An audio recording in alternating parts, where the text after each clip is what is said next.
Nawala.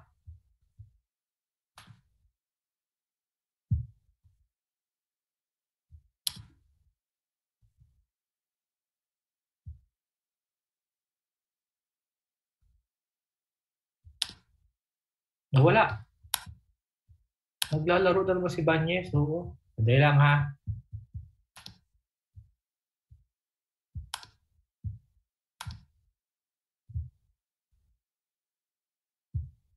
Nawawala. Apay kasta. Nawawala. Wait ha, wait. Ngayon na si Dr. Banyes sa computer kasi. Mga pala mga anak, after this afternoon, diba may you also have a laboratory, mga anak, ano? I will give you an exercise. Okay. So you take notes. Okay. Take notes. Okay, sa lecture ko. Then I'll be calling your names. Okay. Do you want me to grade it o ayaw?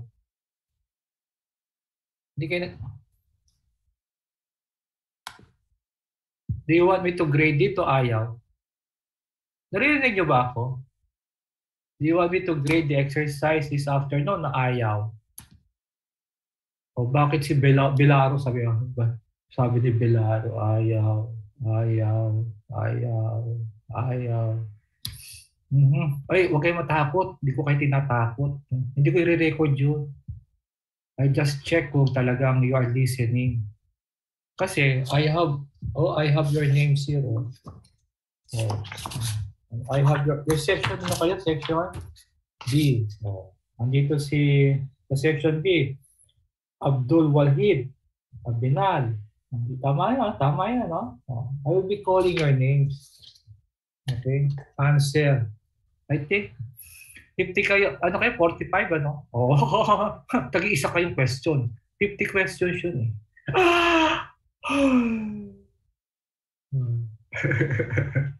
Hindi ko yung tinatakot. Okay. Ito na po, mga anak.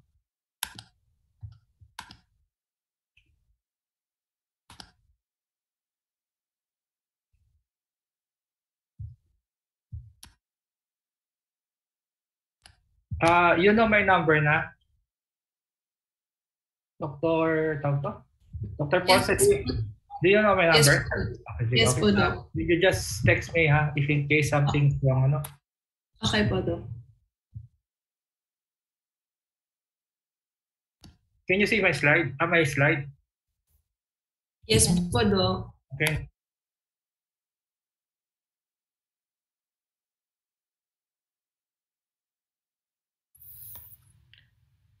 Class, for today, we're going to study the abdominal cavity, peritoneum, the different peritoneal spaces, organs contained in each peritoneal spaces, and lastly, we'll touch also the different neurovascular structures inside the abdominal cavity. Our main objective for today's lecture is to study the gross anatomy of the structures that forms the abdominal cavity, peritoneum, and the different organs that are contained in it. For our specific objective, we should know the boundaries of the abdominal cavity. Second, understand the difference between parietal from visceral peritoneum. Third, be familiar with the different peritoneal spaces and the organs contained in it. Fourth, know the different peritoneal folds that hold and support the different abdominal organs. Know the different peritoneal, retroperitoneal, and extraperitoneal organs. And understand the different neurovascular structures that maintain and support these different abdominal organs. So what are the boundaries of the abdominal cavity? Superiorly, it is bounded by the respiratory diaphragm. Inferiorly, is actually bounded by the pelvic diaphragm that is actually made up of levator ani, and coccygeus. Anterolaterally is bounded by the flat muscles of the abdominal wall, which are the rectus abdominis together with the three flat muscles lateral to it, the external oblique, the internal oblique, and transverse abdominis. Posteriorly, it is actually bounded by the lumbar vertebra together with the sacrum. Lateral to that, we have actually muscles. One is what we call the quadratus lumborum. Then we also have the psoas major and psoas minor. And we have the iliacus. Now, in this picture, we can see the internal view of the anterior abdominal wall. On the right side of this picture, the parietal peritoneum is retained. But on the left side, both the parietal peritoneum as well as the preperitoneal fat were removed, exposing the transversalis fascia. Now, there's such thing as umbilical fold. This is actually a peritoneal fold overlying umbilical ligament as well as the inferior epigastric vessel.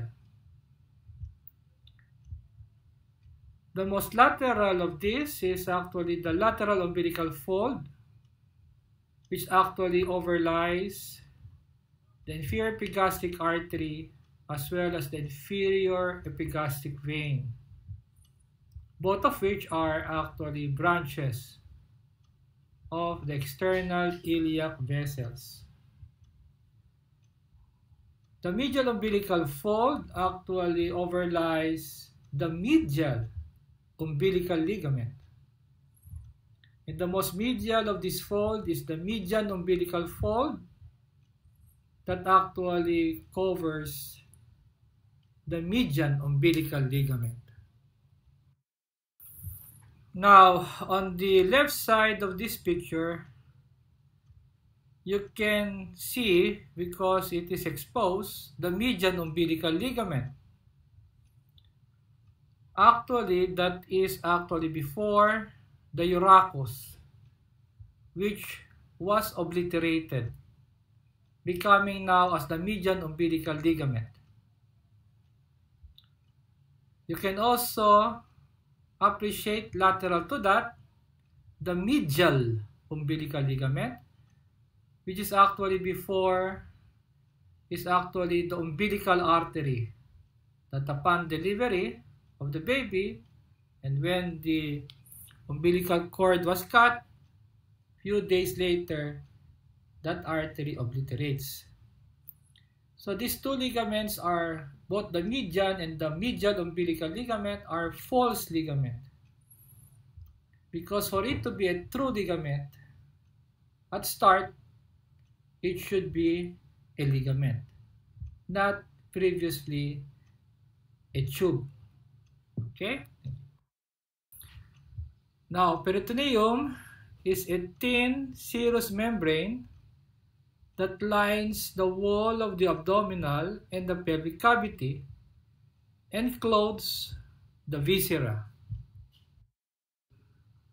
In this picture, we can see the layers of the peritoneum.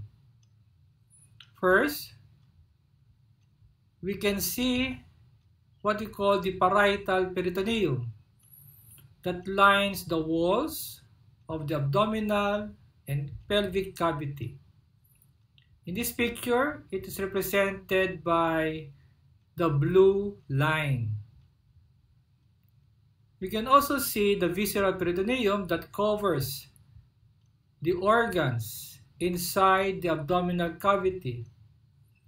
In this picture, the visceral peritoneum has a color red that ensheaths, the internal organs inside the abdomen.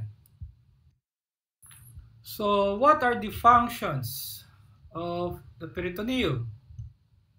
First, it suspends the organs within the peritoneal cavity and fixes some of this organ within the abdominal cavity.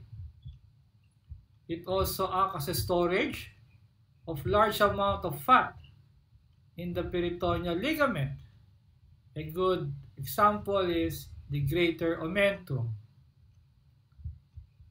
Peritoneal covering of the intestine also tends to stick together, okay, in infection, trying to limit the spread of infection to the other areas inside the peritoneal cavity. Greater omentum is also called as the policeman of the abdomen to prevent the spread of infection. And lastly, it secretes the peritoneal fluid, which helps in the gliding of the mobile viscera over one another. With regards to the innervation of the peritoneum, okay, the nerve innervation of the parietal peritoneum is different from that of the visceral peritoneum. Parietal peritoneum is sensitive to pain, pressure, temperature, and touch. It is actually supplied by the lower 6th thoracic nerve as well as the 1st lumbar nerve. The central part of the diaphragmatic parietal peritoneum is supplied by the phrenic nerve, while its periphery is being supplied by the lower 6th thoracic nerve. Now, the pelvis parietal peritoneum is being supplied by the obturator nerve. How about the visceral peritoneum? It is sensitive to stretch and tearing. And this time, the visceral peritoneum is being supplied by the autonomic afferent fibers, which supplies the viscera. The peritoneal cavity is a potential space between the parietal and the visceral peritoneum, as shown as the yellow shaded area. It is filled with peritoneal or ascitic fluid, which is pale yellow viscous that contains leukocytes. This peritoneal fluid is formed by the parietal peritoneum, and it is also reabsorbed by the same structure. But the most important layer for this particular peritoneal fluid to be reabsorbed, the highest, is in the subdiaphragmatic parietal peritoneum.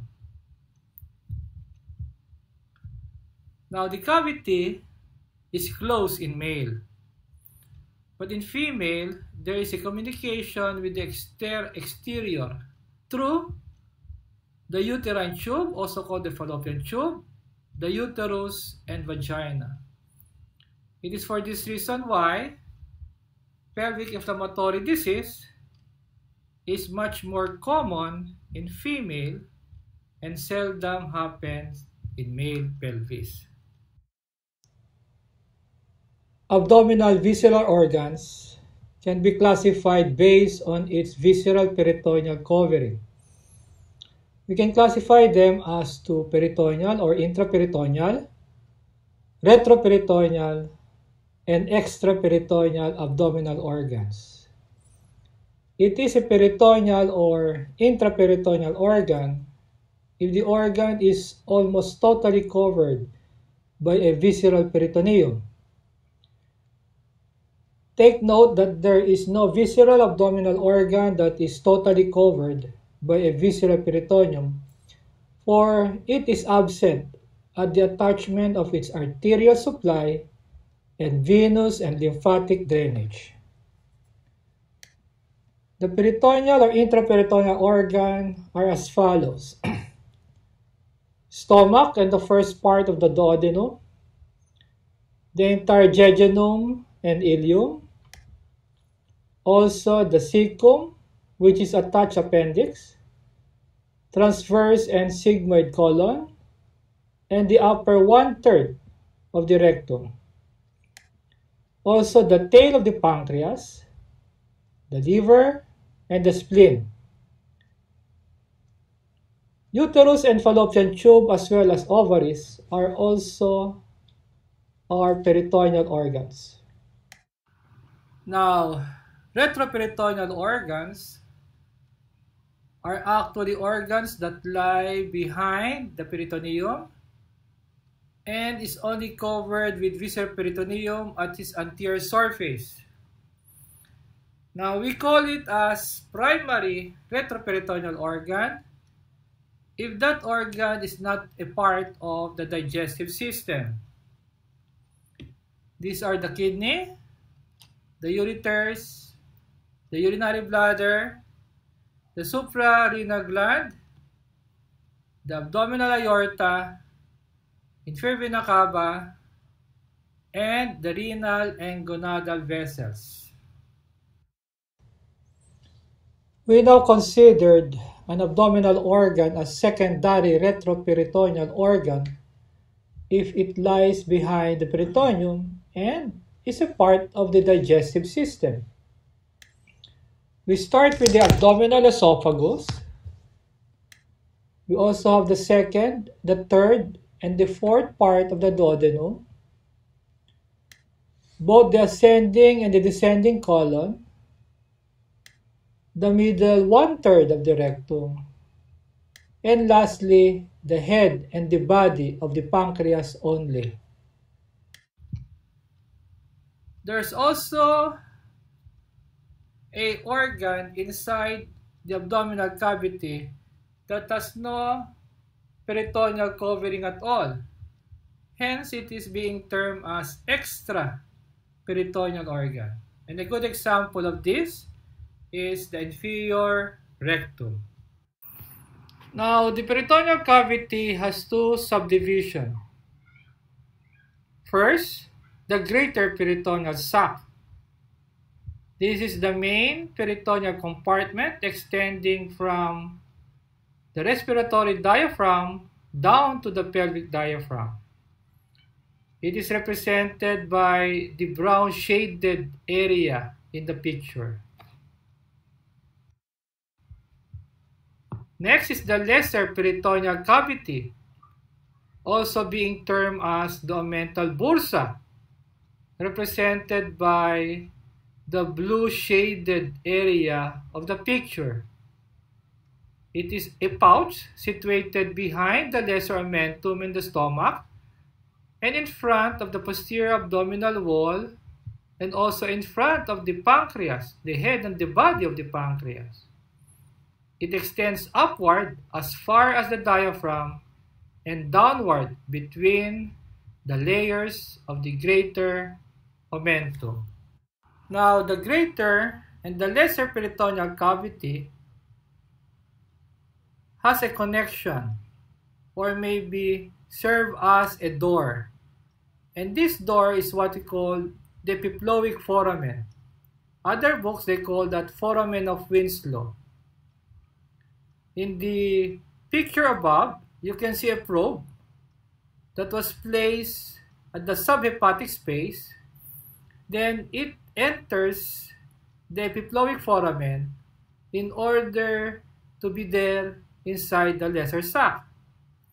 So what are the boundaries of this foramen of Winslow?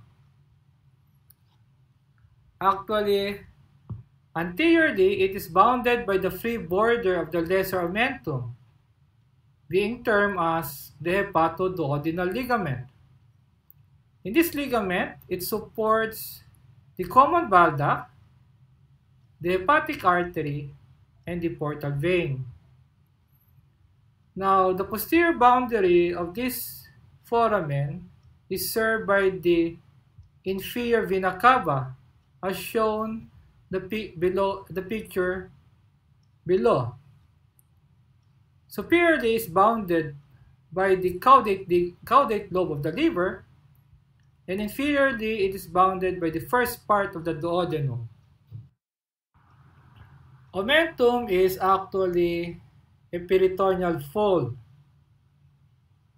It connects the stomach with other viscera, and there are two types of omentum, the greater omentum and the lesser omentum. Now, the greater omentum has 4-layered structure. It serves as the abdominal policeman, and it connects the greater curvature of the stomach to the transverse colon.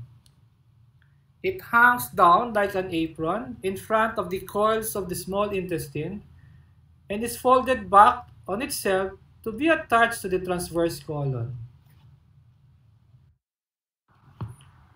The lesser omentum is a 2-layered structure. It connects the lesser curvature of the stomach, the duodenum, and esophagus to the liver. This is actually made up of the hepatoduodenal ligament, the hepatogastric ligament, and the hepatoesophageal ligament.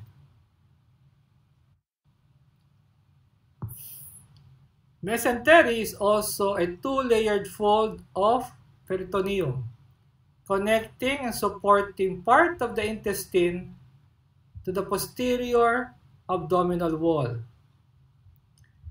It also contains the neurovascular structure that supply the organ it is supporting. The largest of this mesentery is the mesentery of the jejunum and ileum.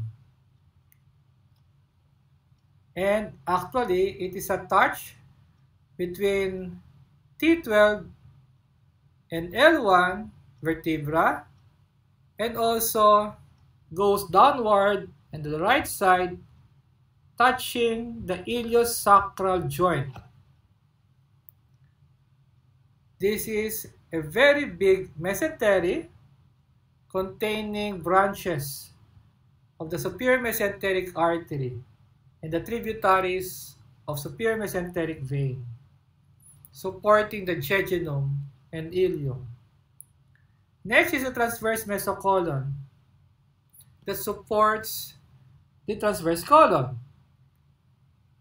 It actually supports and holds the middle colic artery and the middle colic vein.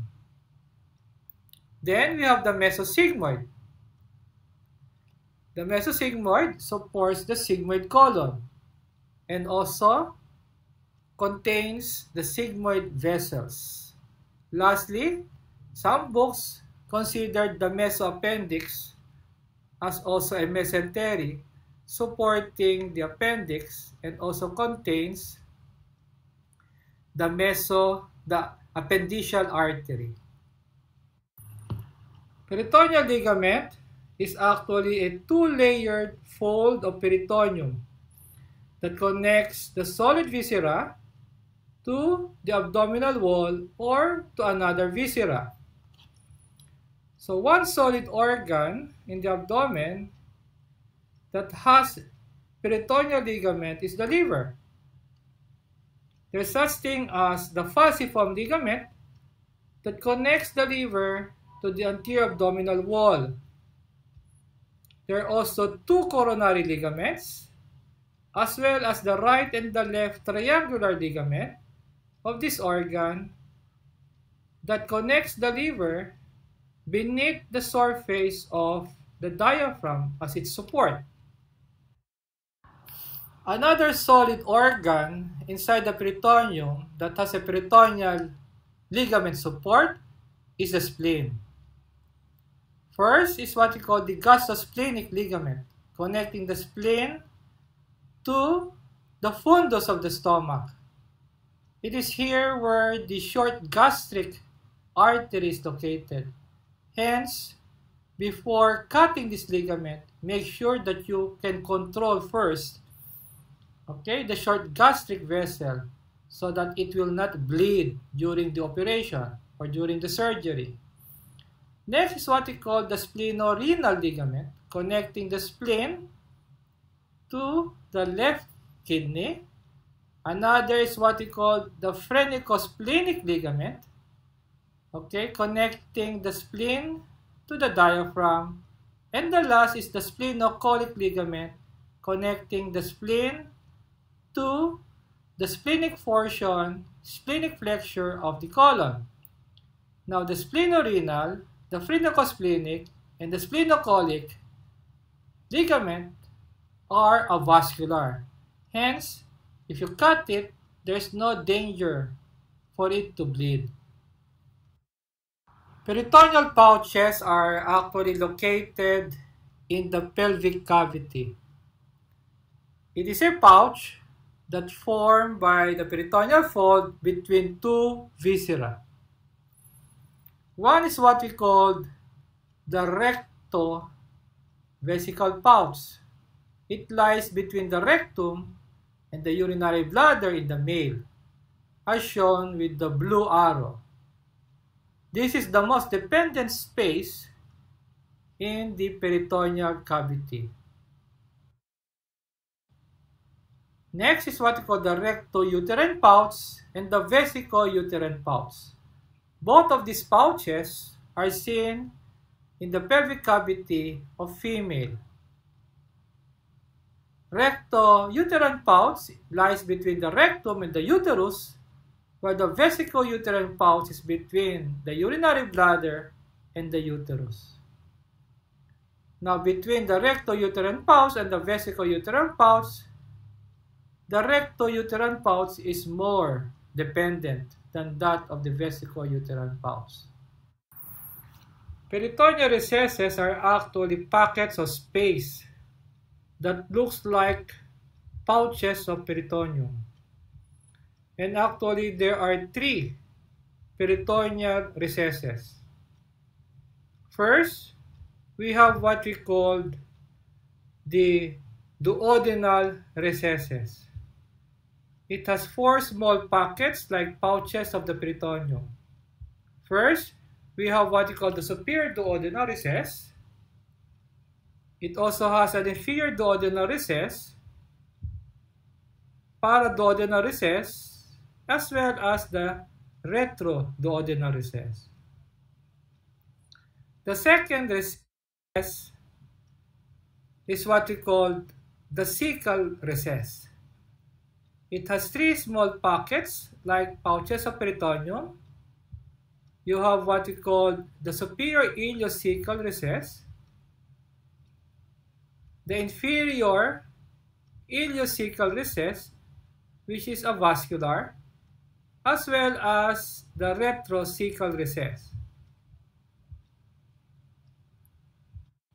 The last peritoneal recess is what we call the intersigmoid recess, which is situated at the apex of the inverted V-shaped root of the sigmoid mesocolon. Its mouth opens downward, as shown in the picture. Now, in surgery, the peritoneal cavity is further divided into mesocolic spaces. And actually, there are 2 mesocolic compartments: the supramesocolic compartment and the inframesocolic compartment, which is actually separated by the transverse colon and the transverse mesocolon, as shown in the picture. The supramesocolic compartment has actually 4 spaces. We have the right and the left subphrenic spaces. These spaces are located between the liver and the diaphragm. The border between these 2 spaces is the falciform ligament. Next is the subhepatic space, also called as the Morrison's pouch. It lies between the right lobe of the liver, the right kidney, and the right colic flexure. It's a dependent space if the patient retains a supine position, and this space is connected to the lesser sac with the foramen of Winslow. the last space that is above the transverse mesocolon is actually the lesser sac, as it was discussed earlier. The inframesocolic compartment actually has 6 spaces. The right paracolic gutter and the right inframesocolic space. These two are separated only by the ascending colon. Next is what we call the left paracolic gutter as well as the left inframesocolic space, separated only by the descending colon. You can also observe here that the right mesocolic space is separated from the left inframesocolic space. These two are separated by the mesentery of the jejunum and the ileum. Now, the other important space where abscess can accumulate is actually between the loops of the small bowel, as shown in this picture. The last space and the most dependent space is actually the pelvic space. And since it is the most dependent, it is always involved, okay, or noted to have abscess collections in any abdominal infections.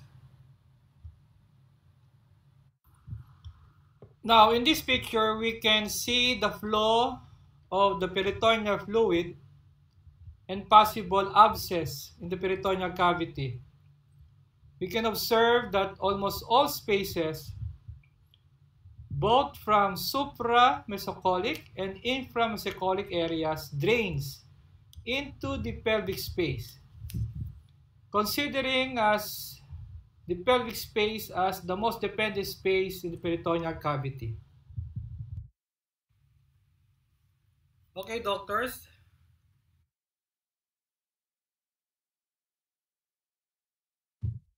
Before we continue, mga anak, do you have any questions with the first part of my lecture?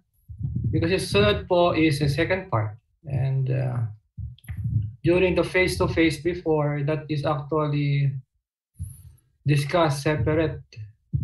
This is the only topic for this particular session in face-to-face.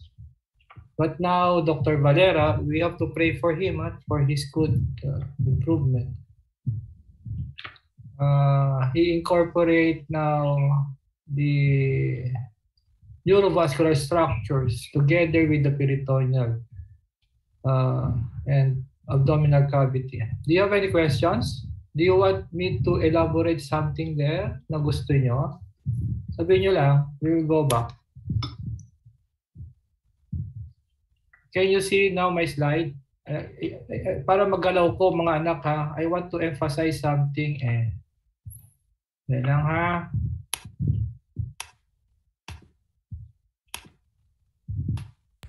Nakikita nyo na po?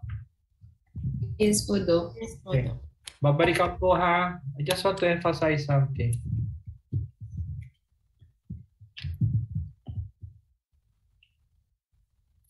So these are actually, okay. So what are, actually yung mesentery omentum, those are foldings of peritoneum. You know the peritoneum, dalawa, no? We have the visceral and parietal peritoneum, di ba? Okay. And these two structures are continuous, magkakadikit yan. So that is actually one structure. Okay. The parietal covers the inner surface of the abdominal wall, while the viscera is the one that is one that covers, okay, one that covers the peritoneum, the internal organs. Can you see my ano? Ay wala, hindi makita. Paano ko ano yung, can you see my arrow? Pointer? Hindi. Can you see it? Yes. po, Doc. Okay. Yes, So yung red po, parietal, ito po visceral. Kaya so happen po yung visceral po, the one that covers, kita mo yung liver, it is also connected to the parietal doon. So it's only one structure. Okay? Now, so it is the visceral that actually ensheaths the internal organ, and it is also the one that forms the omentum. Okay, sila po rin gumawa ng omentum. It is also that structure that forms the mesentery. It is also that infoldings of the peritoneum that folds the ligament. Yan ang po ibig sabihin doon. It so happened that in between those folds of peritoneum, it is there where the blood vessel, okay, that supplies the organ. So the peritoneum, okay, which is the mesentery, will not only support the organ, but also protect the vessels that supplies or drain that particular organ. Okay? So, it so happened that there's such thing as, yan. Ito ang malabo-labo ng konti. No? There's such thing as peritoneal or intraperitoneal organ. It will be shown mamaya sa video nyo that there is not actually, anatomically, there is no intraperitoneal organ. Because for it to be an intraperitoneal organ, it should be in the sac, diba? Inside the peritoneal cavity for it to be. Because so it is lined by the viscera, and the viscera is continuous with the parietal. Therefore, it says that there is no organ inside the peritoneal cavity. Okay, kung tutusin natin, the organs that will only be inside the peritoneal cavity is the ovulated egg cell ng ovary. Okay, siya talaga sa peritoneal cavity yung cell na yan. But it's not an organ, remember. The egg cell is not an organ. It's just it's only a cell. Alam mo ba siya doon, no? Okay. Egg cell pala, I should say. Now, so magkakatikip. Kaya po magandang tawagin peritoneal organ rather than intraperitoneal. But kasi po mga anak, the visceral peritoneum po, di ba yung visceral peritoneum? In histology, it is actually the serosa. Naalala niyo na-discuss na sa inyo serosa, no? Kaya kung walang peritoneal covering po, adventitia, yung called adventitia, di ba?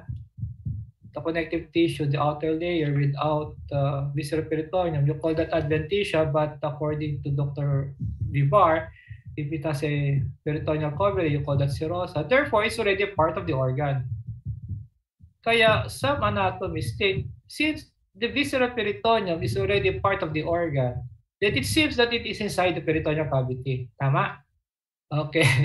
Kaya tinatawag nilang intraperitoneal organ yan. Alam niyo po nga anak, mga 3 years ago, okay, we have a debate. Ako saka mga professors ninyo. Okay. Wala akong kakampi.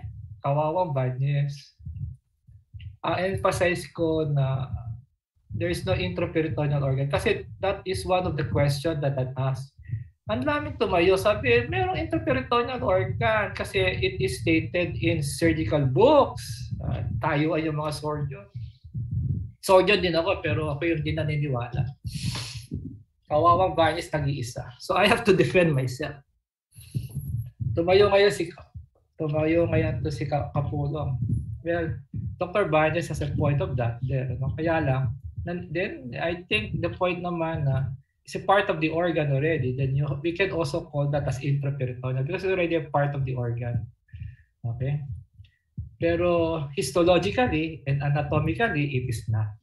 Nakuha niyo yung point ko ron, and it will be emphasized mamaya sa video. Nakikinig ba kayo? Yes, Offline ako. Did you understand my point there? Okay? O, sige. Now, so these are the peritoneal organ. O sige, intraperitoneal organ. Then I consider that also correct. Okay? So, tingnan mo esophagus, hindi. Now, kung sinabi natin retroperitoneal, ano bang importance? Paano yung peritoneal?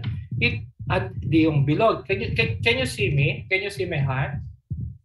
Opo. Yes. Okay. Pagka, ito yung blood vessel, ano? pagka lahat po ng surface is visceral peritoneum po, ito lang po ang wala. Then you call that peritoneal organ. Tama?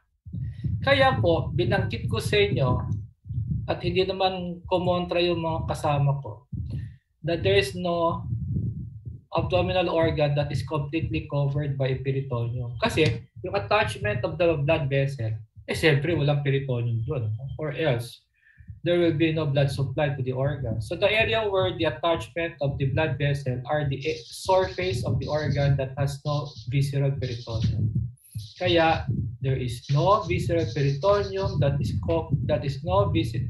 no intra-abdominal organ that is totally covered by a visceral peritoneum. Okay.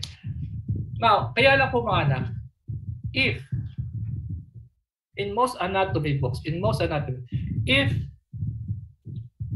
it is covered po on this one side, anterior, and the other side, kahit ito wala, hindi na po yung mesentery na yan, kahit ito wala, we call that peritoneal organs din. Naintindihan nyo? Kahit ito wala. Kasi usapan natin, ito lang di ba? Kunyari ito, wala. Ito meron. Ito lang ang wala. We also consider that as peritoneal organ. Naintindihan nyo? Class? Yes. Okay. However, there is one doctor. And it will be shown to you this afternoon. Wherein, pag itong covering, he did not call that a peritoneal organ. He called that organ as what? Mesoperitoneal organ. Hindi po intraperitoneal, hindi po peritoneal, but he called that as mesoperitoneal organ. At what are those organs? The liver. Okay, the liver, the gallbladder, the ascending colon, and the descending colon. Okay, the uterus, the urinary bladder. Kasi dito, tingnan mo, okay, that the liver is peritoneal dito. Sa kanya, mesoperitoneal. Naintindihan nyo? Okay, so pa. Pag sinabi natin retroperitoneal, ito lang ang covered. Ito lang po covered. Ito. Anterior lang. Sa side, wala. Sa likod, siyempre wala. Ito lang. Retroperitoneal. So, it seems that the organ, it is spaced. Tinutulak ng peritoneum sa posterior abdominal wall. Kaya, it is not too mobile. Hindi siya magalaw. And the advantage of that, it will not undergo volvulus, yung mag-twisting. Kasi pag nag-volvulus ka, you might twist also the blood supply. Hindi niya? So, binanggit po rito, if you call that primary, it's not part of the digestive system, like for ureter, kidney, urinary suprarenal gland, abdominal aorta, for vena cava. Pag sinabi mong secondary, it's a part of the digestive organ, such as esophagus. So, esophagus po is a retroperitoneal organ. Okay? The second, the third, and the fourth duodenum. Kasi yung first part of the duodenum is a part of the peritoneal organ. Ayan, no? Ascending colon sa descending colon is part of the retro. Pero kay author na yon, it is a mesoperitoneal organ. But most of the books, it is called a retroperitoneal organ. Anong in-emphasize si Dr. Banes dito? That there are different anatomies of different opinions. Okay, that if in case but I will not ask that in your exam. Kasi kung mag-different opinion po, siyempre I have to respect your opinion kung anong dalawang which you favor, and that is still correct. So that I will not ask that. But of course, I don't know what will be the board examiner next 5 years from now or 6 years from now that you're going to take the board exam. Okay. So there's such thing as mesoperitoneum. Okay? So that you know it, I decided also to print to show it to you mamaya. Okay? In one of the video. Okay? Yun po. So na. Then we know also that kung walang peritoneal covering po, talagang adventition also, you call that extraperitoneal organ. And a good example are the following. Inferior rectum, ano pa po, prostate, seminal vesicle, yan po mga yan. The lower part of the vagina, those are extraperitoneal organ. Okay? Now, you should know what is the foramen of Winslow connecting po the lesser sac to the greater sac. Okay? Then, I think, ito po mga omentum are actually enfoldings of the peritoneum as long as it is attached to the stomach. So, pag greater omentum po, it is attached to the greater curvature of the stomach and to the dot of the transverse mesocolon. What specific part of transverse mesocolon? The omental tinea. Okay. Then you have the lesser omentum po is again connecting po the liver to the stomach. Then, the largest of all is the mesentery, transverse mesocolon, and mesosigmoid. Now, mesoappendix po, isinali na po, pero for it to be a mesentery, it support a hollow viscous structures and it is connected to the posterior abdominal wall. Yes, it's true, the appendix po is a hollow viscous structure. May lumen po yan. Kaya lang po, it is not attached to the posterior abdominal wall. It is attached only to the cecum and to the terminal ileum. Kaya, it did not fulfill the true definition of a mesentery. Okay? But it is called as mesoappendix. And if it is supporting po a solid organ, we call that peritoneal ligaments, like falciform ligament, coronary ligament, triangular ligament, that's for the liver. And for the spleen, okay, we have 4. But of the 4 ligaments of the spleen, only the gastrosplenic ligament na by blood vessel. Meron po siya kasi, it is there where the short gastric artery is located and vein. That's the reason why if we're going to do splenectomy po, we don't just cut the gastrosplenic. Yung other ligament, cut lang kami ng cut. It will not bleed. There's no blood vessel there. But for the gastrosplenic, it might come out in your exam. We look for the short gastric first, then we have to control it before we cut it so that it will not bleed too much. Okay? Then, pouches po, okay, the most dependent po sa pelvic area. Okay, you have the recto-uterine pouch, that is for male. But for female, you have the uterus, you call that the recto-uterine pouch, which is the most dependent. And another name for that is what we call the pouch of Douglas. Okay? So you can only use the name of pouch of Douglas sa female. Hindi mo pwedeng, you cannot use that in the rectovesical pouch in male. The recto-uterine pouch is also called the pouch of Douglas. That is only mentioned in female pelvis. Another pouch po dyan is between the uterus and the urinary bladder. You call that as the vesico-uterine pouch. But the recto-uterine pouch is a little bit more dependent. Kaya nana, abscess, we usually go to the pelvic space. For the male, it will be going there to the recto-vesical. For female, recto-vaginal pouch. Yun ang pinaka-dependent po. Okay? Then also, you also have recesses. The duodenum, we have 4. Cecum, we have 3. And also, we have 1 in the sigmoid. Please study them. Okay? Ito po, maybe in most of anatomy books, it will be mentioning only about what? The greater peritoneal cavity, the lesser peritoneal cavity, di ba? Palalaking ko lang to because I want to emphasize on this. Okay. La la la la la la la la la la la la la. Ay, di daw palaki. Zoom in. Yan pa. Pwede pa. La la la la la la la la. Yan. Mga anak, ito po, mas maganda. So this is a transverse colon. Okay, ito transverse colon. Kaya hindi lang dalawang greater. So the greater peritoneal cavity is further divided into several spaces. Though, apay kasta, what's the importance of those spaces? Because if CT scan will be requested and there will be accumulation of those spaces and you think that space po contains abscess, then you'll be thinking of organs that is around that space. That is the one that produce the symptoms of abdominal pain and tenderness. Naintindihan nyo? And of course, so it will be guided also by the regions of the abdominal wall, which is the more tender. Kaya, by physical examination, knowing the different regions in the abdominal wall, And when you do the examination of the patient, and you noted that, it is in the left, left hypochondriac area is the most tender, then you'll be thinking of stomach, spleen, and there will be accumulation of abscess doon, by CT scan.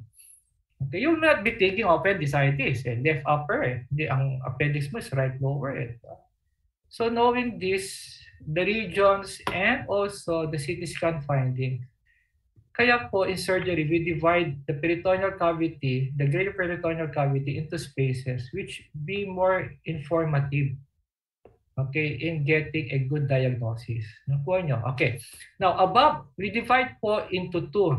Above the transverse colon, you call that a supra-mesocolic space. Below, mamaya, infra-mesocolic space. In the supra-mesocolic space, we have 4 spaces. We have the left, we have the right, divided by the falciform ligament. I hope you can remember the falciform ligament doon sa liver kanina, di ba? Okay. So, the left, ito po, is divided into, ang pangalan po is the left subphrenic space. It so happened that the left lobe of the liver is small, therefore, parang isang space lang siya. And the left lobe of the liver is inside the space, and yung space po na yan, posteriorly, it is bounded po by the anterior wall of the stomach and the spleen. Then you have the transverse colon dito. So you call that the left subphrenic space. Sabi mo, Doc, dalawa. Yes. Sa likod ng stomach. Ano ba yung nasa likod ng stomach? Lesser sac. So on the left side, the 2 spaces are the following. The left subphrenic space and the lesser sac. So sa lesser sac, kung may accumulation of abscess po dito by CT scan, therefore, it might have lesion in the posterior wall of, baka nagkaroon ng pelvic na gastric ulcer on the posterior wall. It could also be more common po if you have what? Pancreatitis. Pancreatitis po. How about on the right side? On the right po, we have the right subphrenic space. It so happened that the liver, the right lobe of the liver is big. Kaya po, right subphrenic space. The other one is subhepatic space. So happened the so this is a subhepatic space. Subhepatic space. In the subhepatic space po mga anak, it is also called as the Morrison's pouch. And the Morrison's pouch can also be called as the hepatorenal or the renohepatic pouch. And one common abscess formation po in the right subphrenic or right subhepatic are liver abscess or maybe a lesion of the gallbladder. Then on the infra-mesocolic space, sa ilalim po ng transverse colon, we have 6 spaces. Ito po gutter, the right paracolic gutter. You also have the left paracolic gutter. It so happened the right paracolic gutter separated from the right inframesocolic space. And the one that separates the two is the ascending colon. Samantalang the left paracolic space is separated from the left inframesocolic space by the descending colon. How about the right and the left inframesocolic space? Can you remember the mesentery of the small bowel? Or the mesentery is the one that separates the two. And remember po that the small bowels has loops. Yan, mga loops. Kaya may interloop spaces. Kaya nagkaroon din ng interloop spaces. But all of those are most dependent po is the pelvic area. Yan. Kaya po, if you have abscesses po in any of this area, if the patient is sitting or standing, it goes to the pelvic area. And you can palpate for the pelvic area by doing rectal examination, palpating for the anterior wall of the rectum. And that's a tender mass doon. And you insert a needle, maka-aspirate ka ng nana. Abscess. Pero na-specific na po sa pelvis because the abscess there might be coming from higher area of infections kasi siyang dependent. They say that if the patient is just lying, nakahiga, he doesn't stand up, they say that the most dependent is the Morrison's pouch. It might come out in the board exam. Okay, the patient is just lying on. The most dependent po is the Morrison's pouch. But if that person stand up, tumayo siya, the most dependent now becomes the pelvic space. Is that clear? Okay.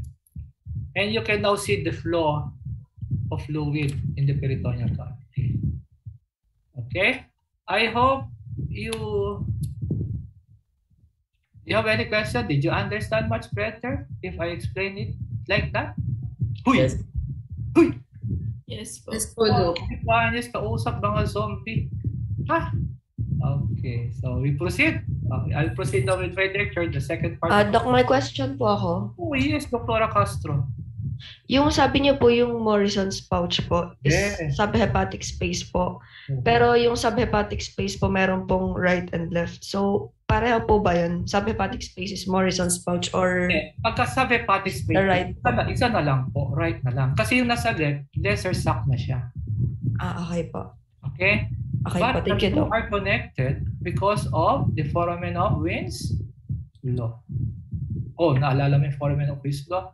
Uy, Castro. Alam mo yung foramen of Wien's law? Alam mo yan? Naintindihan mo yan?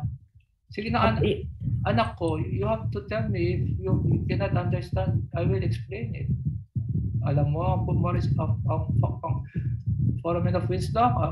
Anybody have problem with the foramen of Wien's law? Wala. Ay, salamat Panginoon. We proceed? Sige. Sandali lang ha, prepare ko lang.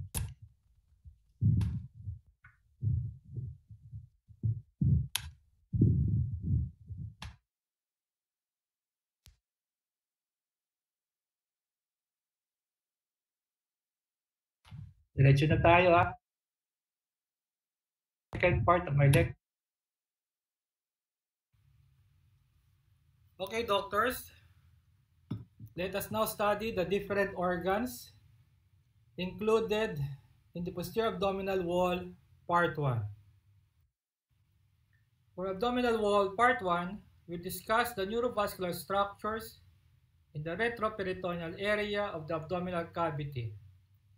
We start with the abdominal aorta and its branches, then the inferior vena cava and its tributaries, the nerves such as the lumbar plexus, aortic plexus, and lumbar sympathetic trunk. We'll also discuss the lymphatic of the posterior abdominal wall, as well as the four muscles that forms the posterior abdominal wall. Now, the abdominal aorta is a continuation of the descending thoracic aorta as the vessel passes through the aortic hiatus of the diaphragm at the level of T12. It is a retroperitoneal organ that runs along the left side of the body of the lumbar vertebra and divides into a right and left common iliac artery at the level of L4. It has visceral branches and parietal branches. The visceral branches are vessels that supplies the abdominal organs, and the visceral branches that we can see in this picture are the celiac trunk, the superior mesenteric artery, the inferior mesenteric artery, and the renal artery. Parietal branches are arteries that supplies the abdominal wall. And in this picture, we can see the lumbar artery as well as the inferior phrenic artery. Now, to expose the entire abdominal aorta and its branches, the digestive and urinary organs were removed. The visceral branches that are present in this picture are the celiac trunk, the superior mesenteric artery, the inferior mesenteric artery, and a pair of renal arteries, as well as a pair of gonadal arteries. Let us discuss the unpaired visceral branches of the abdominal aorta. Celiac artery is the unpaired branch of the abdominal aorta at the level of T12. It has three branches. The left gastric artery, pointed by the blue arrow, it supplies the left side of the lesser curvature of the stomach. Second, the common iliac artery, pointed by the white arrow. This artery is located in the lesser omentum and supplies the liver, biliary tree, duodenum, as well as the head and the neck of the pancreas. The last branch of the celiac artery is the splenic artery, pointed by the violet arrow. This vessel can be identified as the posterior side of the pancreas and supplies the body and the tail of this organ. It also supplies the spleen. So in this cadaver, we can see that as the abdominal aorta enters the aortic hiatus of the diaphragm, it sends off the celiac trunk and has three branches, as mentioned. The left gastric artery, represented by the yellow marker, the splenic artery, the blue marker, and the common hepatic artery, present by the green marker. In this picture, we can also see the superior mesenteric artery, as well as the right and the left renal arteries. In this cadaver, we can also see the abdominal aorta as it enters the aortic hiatus and send the celiac trunk. This vessel, as mentioned earlier, has three branches. The left gastric artery, the splenic artery, which will be passing behind the body of the pancreas, and the common hepatic artery. The common hepatic artery eventually divides into hepatic artery and gastroduodenal artery. This gastroduodenal artery will be supplying the duodenum, the head of the pancreas, as well as the stomach.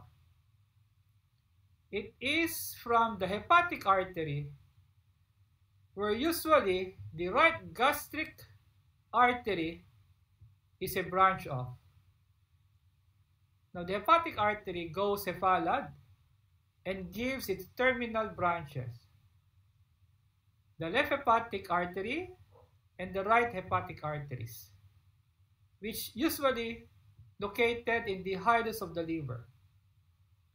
These two terminal branches of the hepatic artery will be the one that will be supplying the left and the right lobe of the liver. Now the second unpaired branch of the abdominal aorta is the superior mesenteric artery. At the level of the first lumbar vertebra and is located at the root of the mesentery. Its first branch is the inferior pancreatico-duodenal artery, pointed by the yellow arrow. This vessel anastomoses to superior pancreatico-duodenal artery, supplying the duodenum as well as the head and the neck of the pancreas. Superior mesenteric arteries send 20 to 30 intestinal branches that is located in the mesentery of the small bowel. They supply the jejunum and the ileum. Another branch of the superior mesenteric artery, which is actually the second branch of this vessel, is the middle colic artery, pointed with the white arrow. This supplies the transverse colon and can be seen in the transverse mesocolon. Now the right colic artery,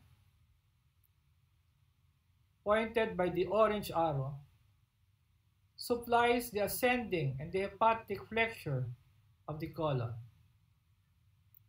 And the superior mesenteric artery eventually ends as ileocolic artery, supplying the terminal ileum, the cecum, and the appendix.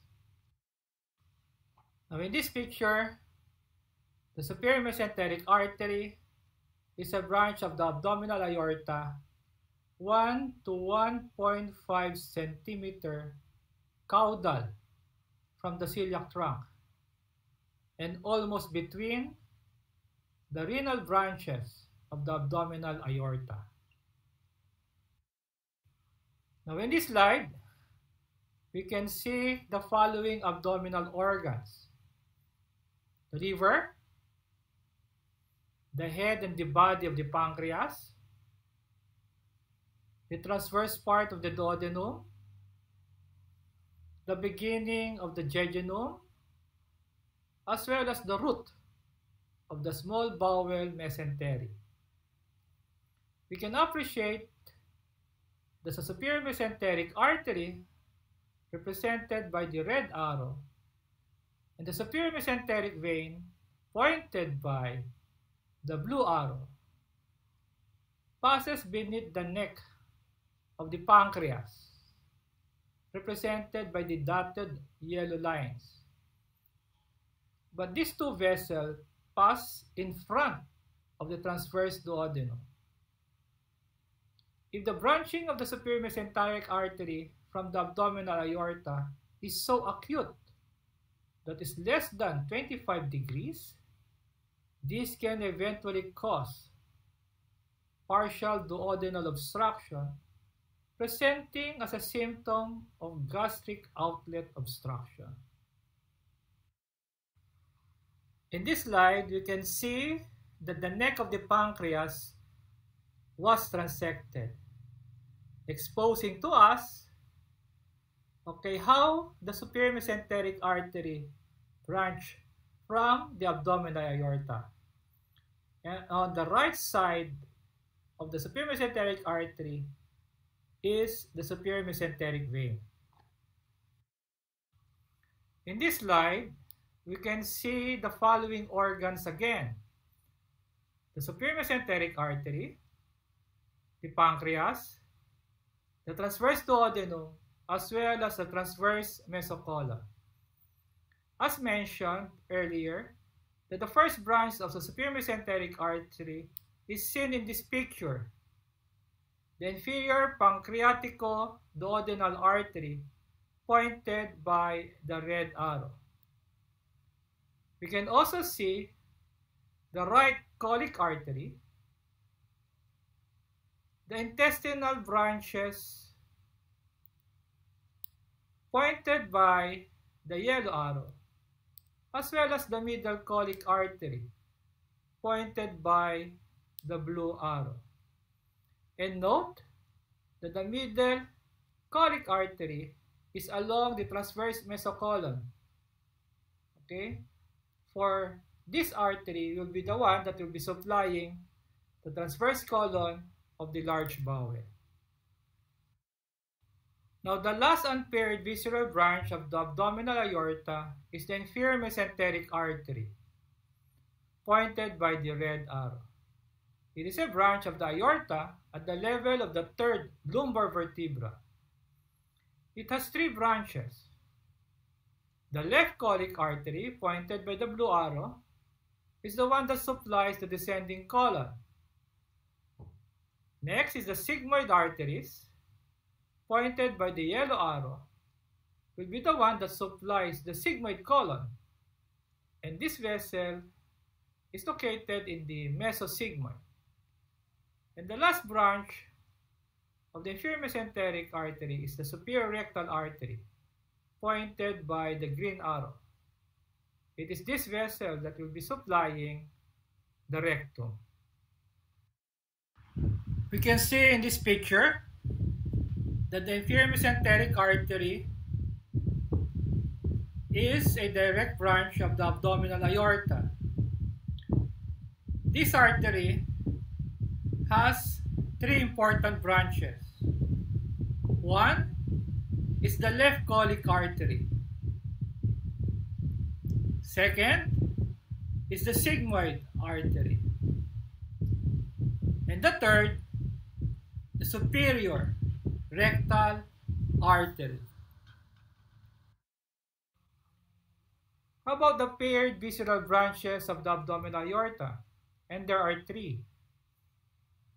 First, the renal artery as pointed by the orange arrow.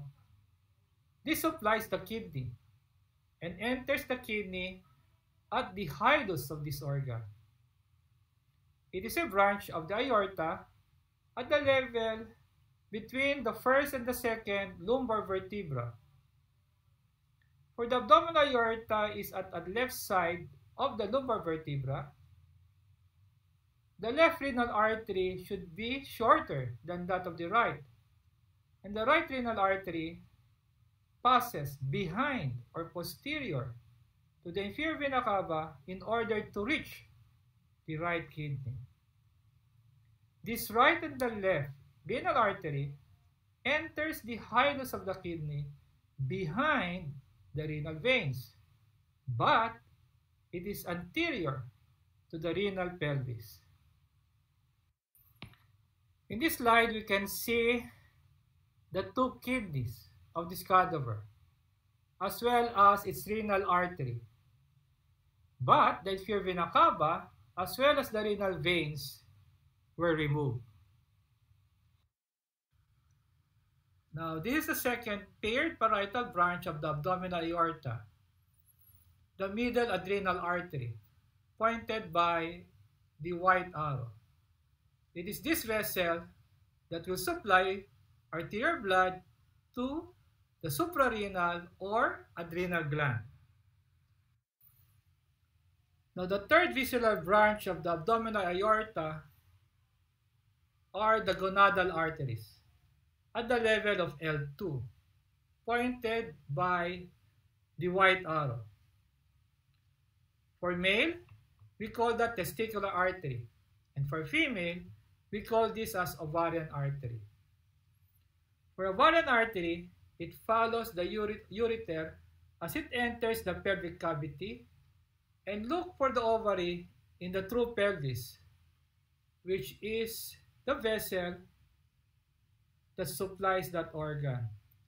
For male, the testicular artery initially follows the ureter in the abdominal cavity proper, but once it reaches the pelvic inlet, it leaves the ureter and follows the external iliac vessel and exits the pelvic cavity, entering the internal inguinal ring, then goes to the inguinal canal and exits the external inguinal ring and enters the scrotum. For this artery is the one that supplies the testis inside the scrotum. Now this slide shows the gonadal arteries in this cadaver as it branch from the abdominal aorta. What about the parietal branches of the abdominal aorta? It has two paired parietal branches and one unpaired parietal branch.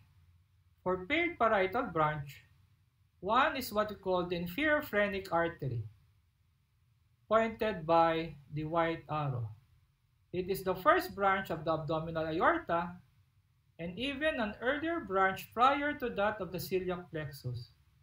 It supplies the inferior surface of the diaphragm and even supplies the abdominal esophagus and adrenal gland. Hence, it is not purely parietal branch of the aorta. The second is the lumbar artery, pointed by the yellow arrow. There are four unpaired lumbar arteries seen lying along the anterior surface of the body of the lumbar vertebra. It is behind the psoas muscle and supplies the posterior abdominal wall, and sends spinal branches supplying the conus medullaris of the spinal cord and the cauda equina inside the vertebral canal. The unpaired parietal branch of the aorta is the middle sacral artery, pointed by the blue arrow. This is a branch of the abdominal aorta at its bifurcation, forming the right and the left common iliac arteries, and seen on the anterior surface of the sacrum. It supplies the pelvic structure as well as the cauda equina at the sacral canal, for each branch also enters the anterior sacral foramen to supply structures inside the sacral canal.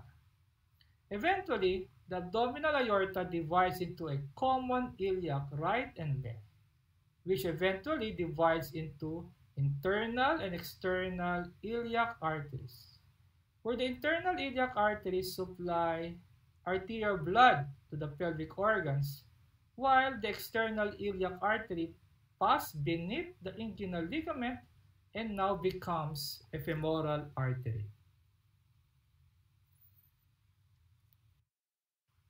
So in this cadaver, we can see two parietal branches of the abdominal aorta.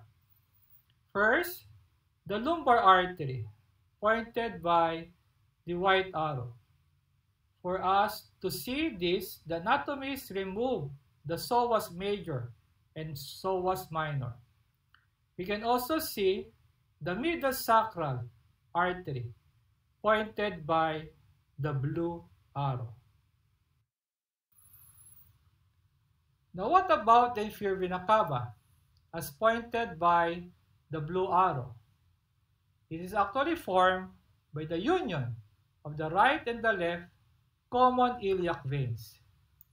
It is a retroperitoneal organ passing along the right side of the body of the lumbar vertebra and eventually leaves the abdominal cavity, and it enters the caval hiatus of the diaphragm at the level of T8. Now, these are now the tributaries of the inferior vena cava. Okay, it has a four paired lumbar veins, pointed by the violet arrow. Also, a pair of the inferior phrenic veins, pointed by the white arrow. A pair of the renal vein, pointed by the green arrow, as well as the hepatic veins, pointed by the black arrow. Usually, the hepatic vein is a pair only. However, sometimes there are three hepatic veins that is draining into the inferior vena cava. Now, there is what we call an unpaired right gonadal vein, pointed by the yellow arrow.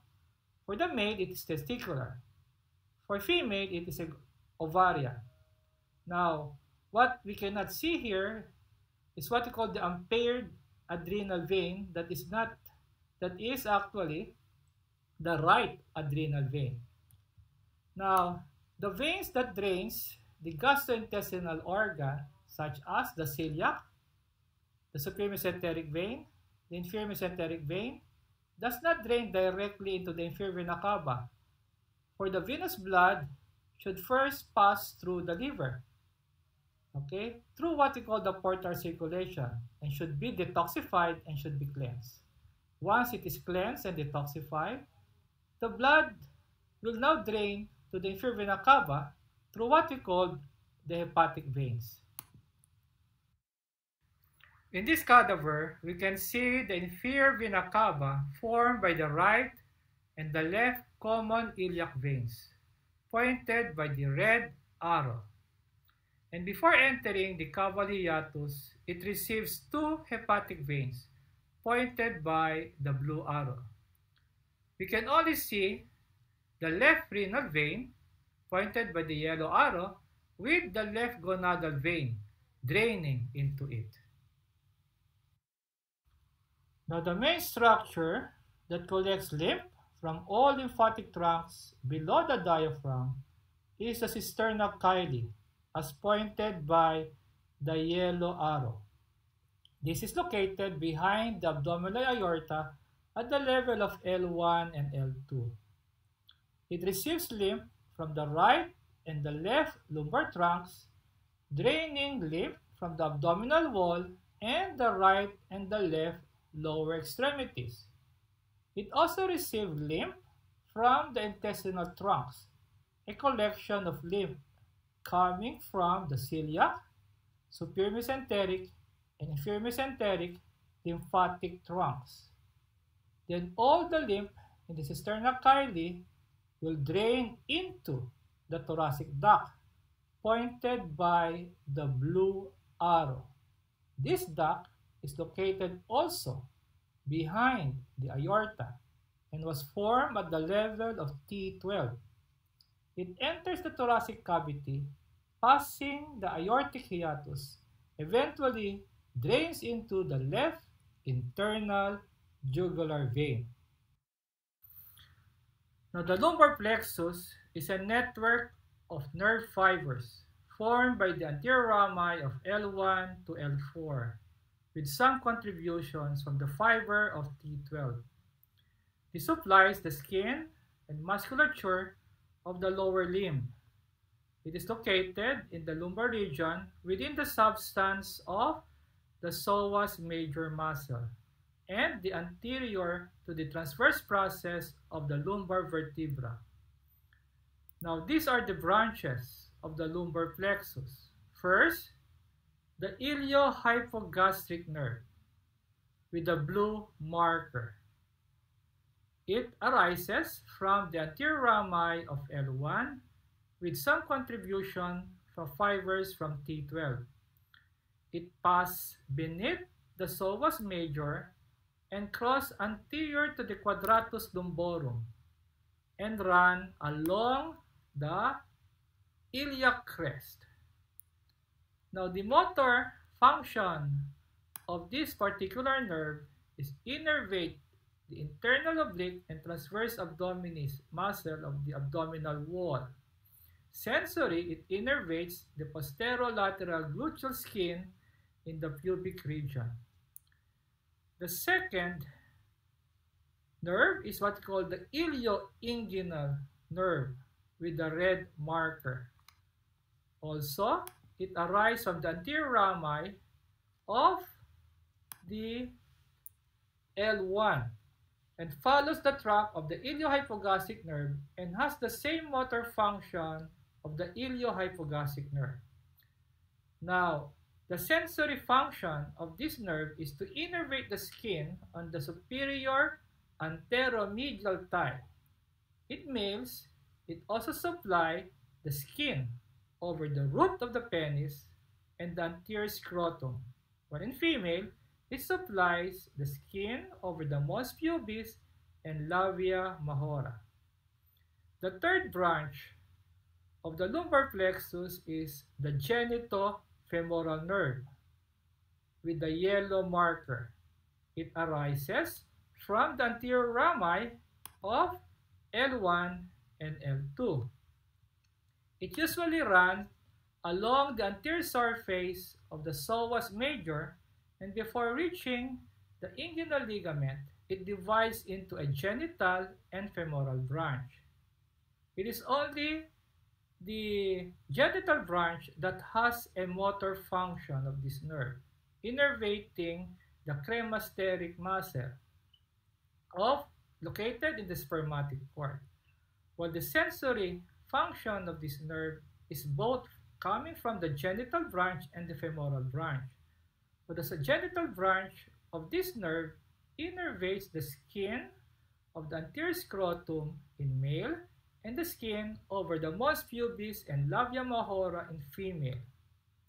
Now, the femoral branch of this nerve innervates the skin on the upper anterior thigh for both sexes. Okay. The fourth branch of the lumbar plexus is the lateral cutaneous nerve of the thigh with a green marker. It is purely sensory, okay, and runs across the iliacus muscle and enters the thigh at the lateral aspect of the inguinal ligament and innervates the anterior and lateral thigh down to the level of the knee. And this nerve is actually formed by the anterior rami of L2 and L3. The fifth branch of the lumbar plexus is the femoral nerve with a white marker. It arises from the anterior rami of L2 and L2, L3, and L4. The motor function of this nerve innervates, okay, the muscles in the anterior compartment of the thigh. And these are the sartorius, the quadratus femoris, the pectineus, as well as that of the iliacus. Now, the sensory function of this is the skin, is a cutaneous nerve for the skin on the anterior thigh and medial leg. Now, the last branch of the lumbar plexus is what we call the obturator nerve with the black marker. This nerve is actually formed by the anterior rami of L2, L3, and L4 and pass beneath the psoas major. So the motor function of this nerve is to innervate the adductor muscles of the thigh, and sensory for the cutaneous nerve for the medial thigh. Now in this picture, the cadaver, we can see the muscles of the posterior abdominal wall, such as the psoas major, the quadratus lumborum, and the iliacus.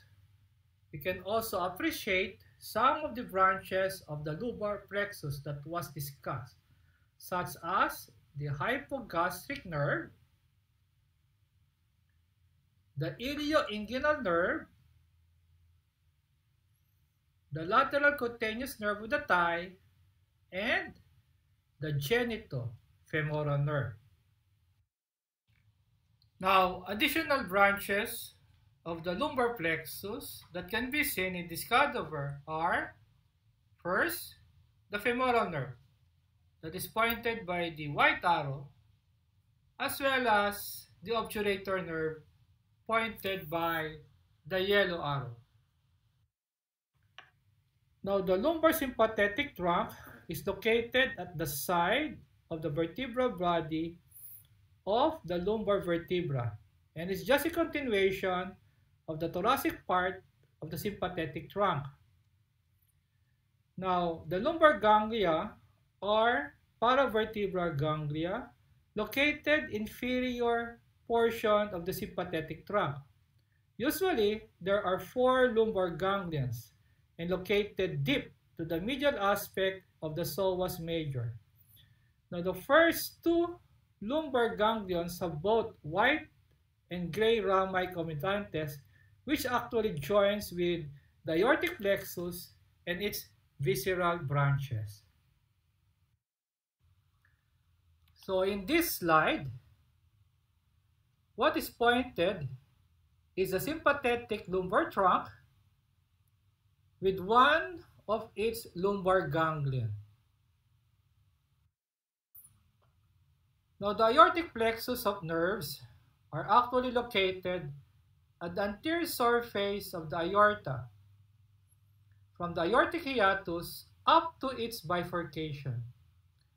There are 4 of its aortic plexuses of nerve, having the largest is the celiac plexus as pointed by the red arrow. We also have superior mesenteric plexus and inferior mesenteric plexus, and in between these 2 is called the intermesenteric plexuses of nerve. Now, this particular aortic plexus receive input from the thoracic splanchnic nerve coming from the greater, lower, and least splanchnic nerves. It also received lumbar splanchnic nerve as well as from the celiac branches of the vagus. Class, I think that was my last slide. Salamat po sa inyong pakikinig. Naway pagpalain kayo ng may kapal at ni Allah.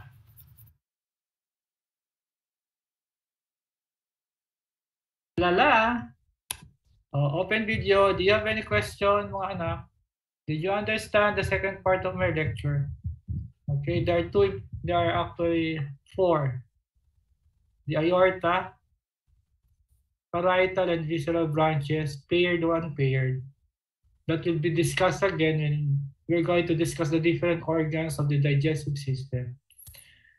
Okay, the second is the inferior vena cava that drains those particular vessels, but not all of those vessels will be drained into the inferior vena cava because the digestive organ veins will go to the portal vein. And it will only drain to the inferior vena cava to the hepatic vein.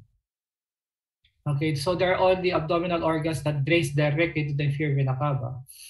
And that will be discussed further when we discuss the different abdominal organs. Number 3 is the lymphatic drainage.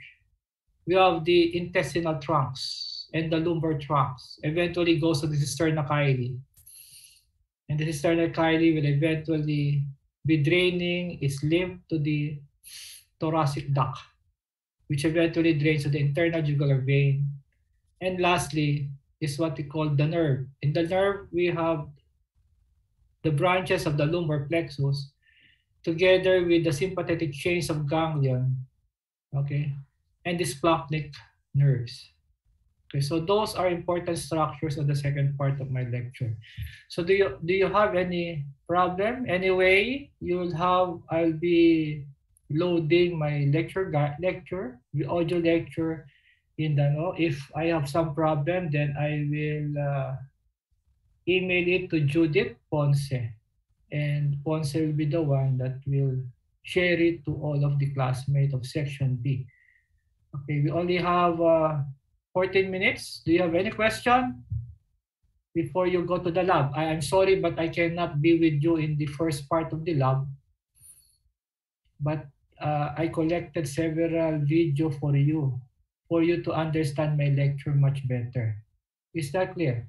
So you listen carefully to the different videos. I think 5 videos will be presented to you. 4 or 5 videos will be presented to you. It might be repetition, but sometimes you learn a lot from repeating, okay, what you have just heard. Okay? Para mas maganda ang memory mo. Okay? Then this afternoon, I'll be with you because I'll be with section D. Okay, from 10 to 12. No question? Totoo ba? Awanin ti question? Awanin daw ang question. Awanin. Ano? Wala na? O, sige na. So, mag-break na muna kayo. Kuha kayo ng